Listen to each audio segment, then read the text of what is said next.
Hydrometeorological hazard result from atmospheric or hydrological process. They are caused by the movement of water in some shape or form and by the weather patterns. Example can include floods, droughts, hurricane, tornadoes, storm, blizzards, and more.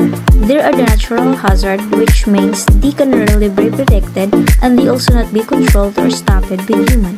This can result in more severe damage.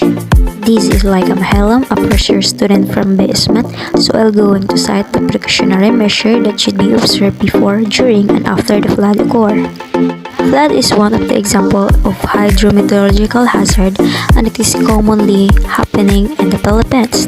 Flood is an overflow of water that submerges lands, which is usually dry.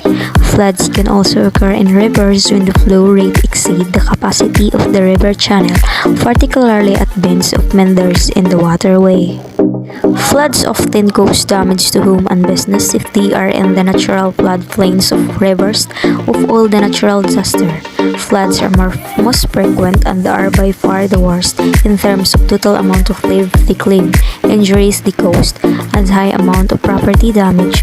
Floods not only cause damage through their water flows, but also by mud deposit and landslides. Here are the precautionary measures that should be observed before, during, and after the flood occurs. Precaution to take before flood starts. Stay informed on local news. Prepare an emergency bag with food, drug, document, flashlight, paid items. Knows how to evacuate and safe alternative routes. Leave before flood starts. In flood-prone areas, keep useful items at home.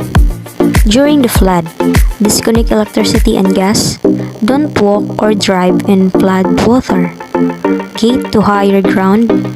Follow evacuation orders. Free cattle and lead animals to a safer place.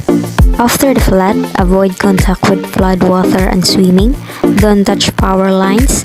Don't go home or to disaster areas until it is declared safe. Communicate to your family that you are safe. When you back home, clean and disinfect surfaces and items. There's all you need to stay safe before, during, and after flood. Stay home, stay safe.